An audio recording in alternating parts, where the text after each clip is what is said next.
Good evening, RJC. It's an honor to be here surrounded by Jewish Republicans from all over the country. Your attendance at the RJC is proof that you are already supporting the good fight, and I encourage you to keep it up. Now, I do want to tell you that we appreciate the leadership of Senator Norm Coleman and Matt Brooks. You know, we're here to celebrate not only a common heritage, but also a common ideology. About a year ago, in September of 2024, when I stood before you, I remarked that I was one of 2 Jewish Republicans in the House. Well, this year I stand before you as one of 4 Jewish Republicans in the House. Thanks to the elections of Craig Goldman and Randy Fine. And Randy, I think, is here. Randy, if you'd stand up. Where's Randy? You're going to hear from Randy tomorrow. And ladies and gentlemen, with your help in a couple of years, I hope to be standing here again with 6 or 8 or even 10 Jewish Republicans in the House of Representatives, enough to have a minion. Ladies and gentlemen, for the past 2 years, almost every speaker at this event has stood up and said, we must get the hostages home. Well, last year I traveled to Israel. I met with the hostages' families. I traveled to the site of the Nova Music Festival where the horrific and horrendous massacre unfolded on October the 7th.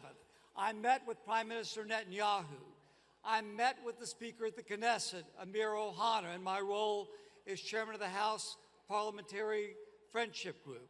And I asked them, how can we help?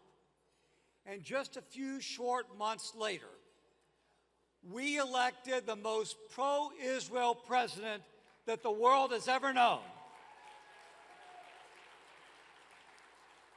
So today I can finally say, thank you, President Trump, for bringing the hostages home.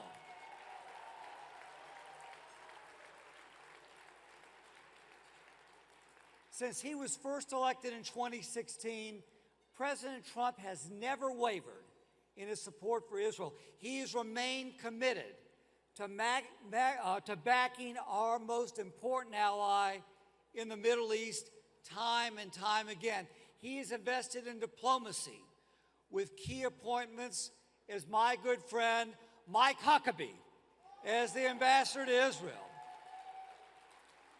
and Steve Witkoff in the role of Middle East Special Advisor, Special Envoy.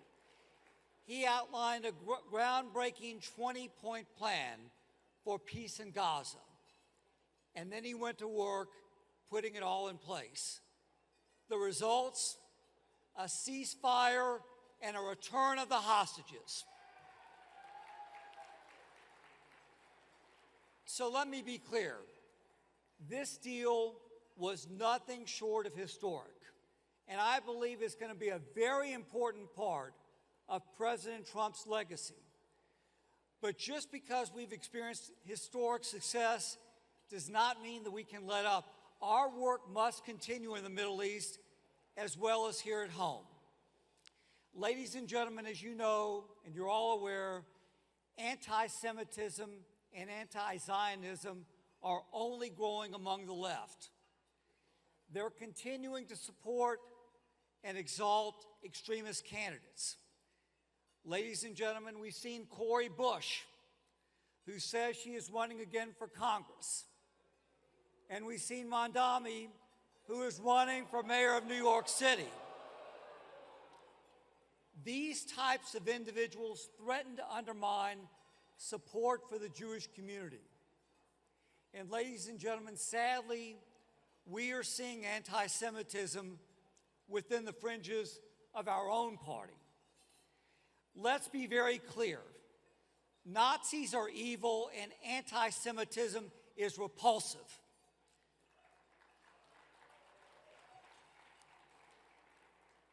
In our party, we don't give platforms to people who support Stalin or Hitler.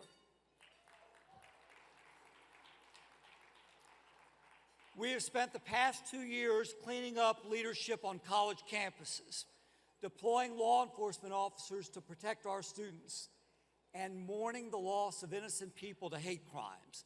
Yet some in the media and other prominent institutions, they give a microphone to anti-Semites. History teaches that we can never forget. The Holocaust happened. Slavery happened.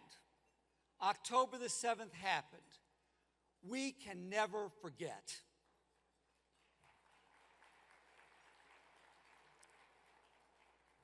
Make no mistake, leaders must stand up and castigate and condemn hate, full stop.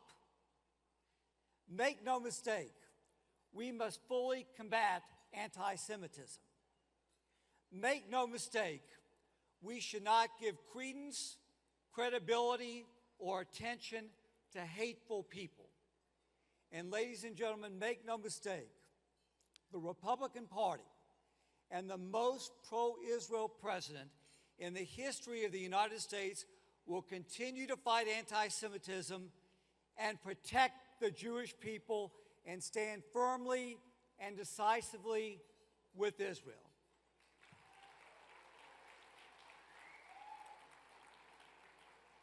Ladies and gentlemen, may God bless you all, and may God bless the United States of America. Thank you all very much. God bless. Thank you.